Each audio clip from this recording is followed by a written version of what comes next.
The lake cabin had always been a place of quiet retreat, a sanctuary away from the noise of the city and the endless demands of daily life. Tucked away at the edge of a private property, hidden beneath tall pines and facing the still, glassy waters of the lake, it was more than just a cabin. It was a refuge, a slice of peace carved into the wilderness, where mornings began with mist rolling off the water and evenings ended with a chorus of crickets beneath the stars. For years, it remained untouched by intrusions. Only the occasional deer wandered past, or the sound of loons echoed across the lake. But one summer weekend, that peace shattered when an unfamiliar SUV rumbled down the gravel road leading to the cabin. The sound was jarring against the stillness of the forest, tires crunching over gravel like an approaching storm. The SUV, a massive black vehicle polished to shine as though fresh from the dealership, came to a halt directly in front of the cabin. Dust billowed into the air before settling on the cabin's wooden siding. And then, with the kind of casual entitlement that spoke volumes, the driver emerged.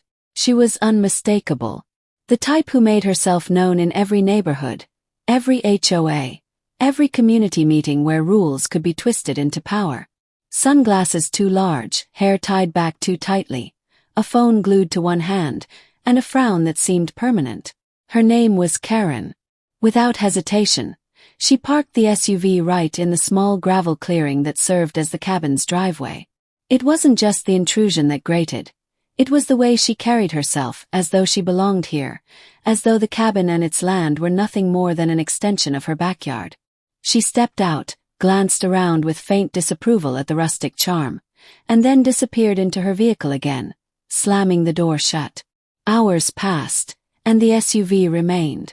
At first, there was hope that perhaps she had only made a wrong turn, that she'd soon leave. But as dusk approached, her car stayed planted, unmoved, occupying the space like a stubborn weed. This wasn't an accident. It was deliberate.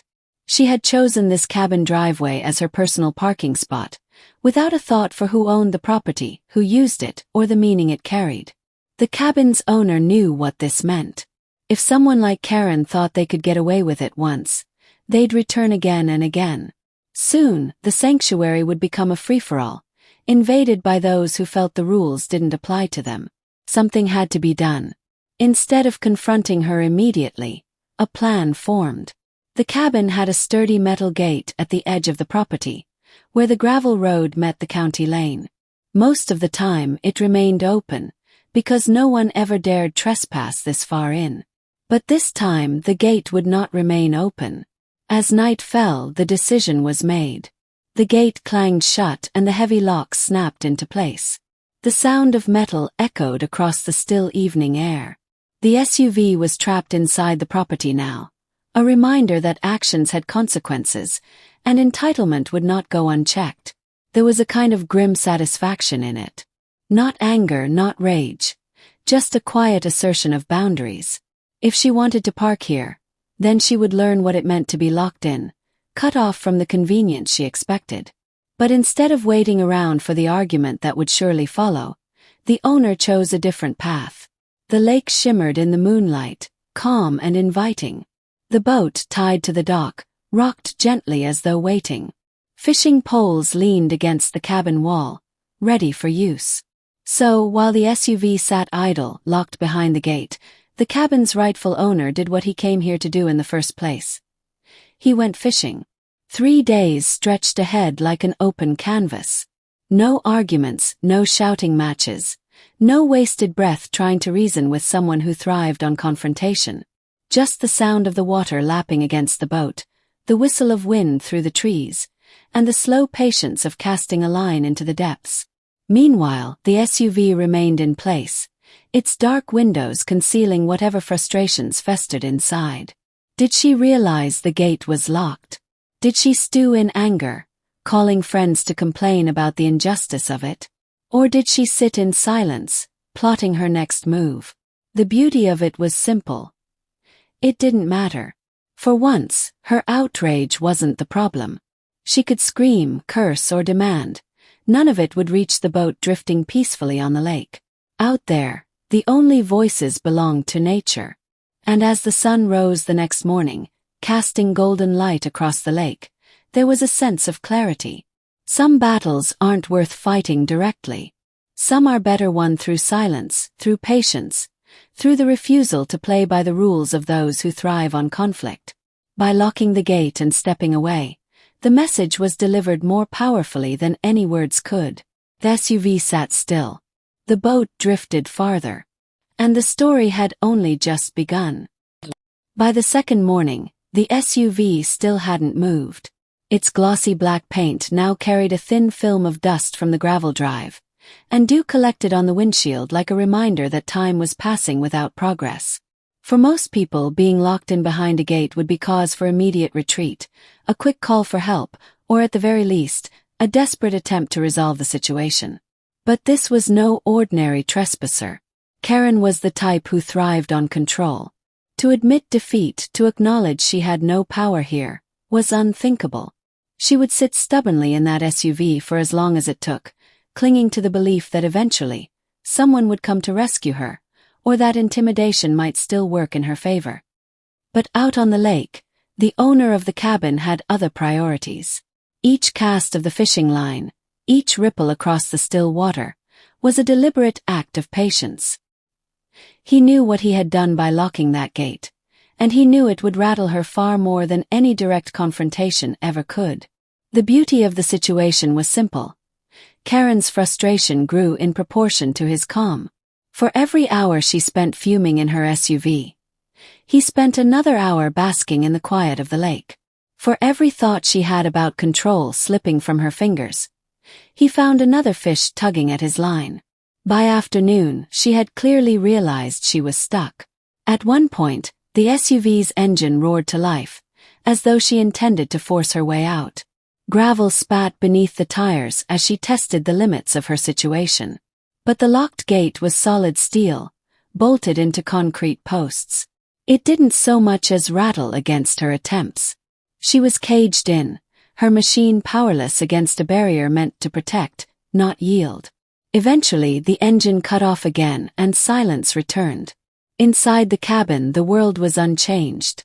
A meal cooked on the stove, coffee brewed slowly in a battered percolator, and the sound of pages turning from an old book filled the air. Outside, the SUV sat like an uninvited guest overstaying her welcome. By the second evening, tension had shifted. What began as arrogance on her part was slowly transforming into unease. She couldn't control this situation. No demands, no shouting, no authority she imagined she had carried any weight here. She was on someone else's land, and she was at the mercy of a gate she couldn't open and an owner who refused to acknowledge her presence. That night, the cabin owner sat on the dock with a lantern glowing softly beside him. The lake reflected the stars above, and the cool air smelled of pine and water. He didn't need to see her to know she was pacing, frustrated, trapped in her own stubbornness. He had seen this kind of person before. They burned with outrage when denied their way, but the longer they stewed, the more their own fire consumed them. The third morning brought a change. The SUV door swung open, and Karen stepped out at last. Her carefully polished image had slipped. Hair that was once perfectly in place now hung loose, her clothes wrinkled from hours inside the car. She stood there, hands on her hips, glaring at the locked gate as though sheer anger might undo steel and chains. But anger wasn't enough. She was stuck. The cabin owner watched from a distance, hidden by the trees, as she pulled out her phone and raised it to her ear.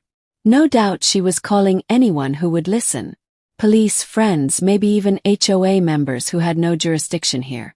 But this wasn't the neighborhood where her authority mattered.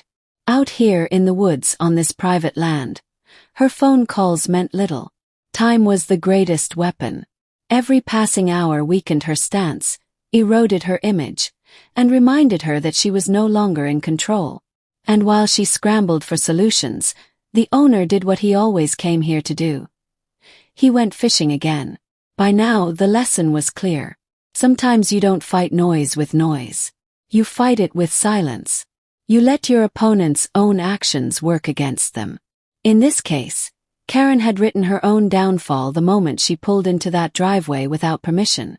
All it took was a locked gate and a refusal to engage to let the consequences unfold naturally.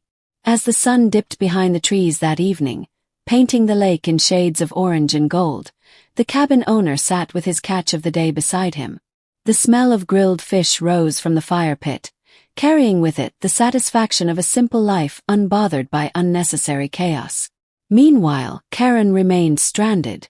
The SUV loomed behind the gate, a symbol of her arrogance turned into her prison. And with every passing day, her patience thinned while his only grew stronger. The tables had turned completely. She thought she could intrude on someone's peace, take what wasn't hers, and walk away without consequence. But instead, she found herself trapped in a battle where the only weapon she had, her temper, was useless. And for the man who owned the cabin, that was the sweetest victory of all. Not a loud, dramatic confrontation, but the quiet satisfaction of knowing that peace cannot be stolen by those who never respected it in the first place. The lake remained calm. The gate remained locked. And the story was far from over. Sometimes the best revenge is not shouting, not fighting, not wasting energy on someone who thrives on conflict. It is silence. It is patience. It is letting their own choices cage them while you live freely. This story reminds us that when dealing with people who overstep, the calmest move is often the strongest one. But what do you think? Was locking the gate the perfect lesson, or should he have confronted her directly? Share your thoughts. I'm curious to see where you stand.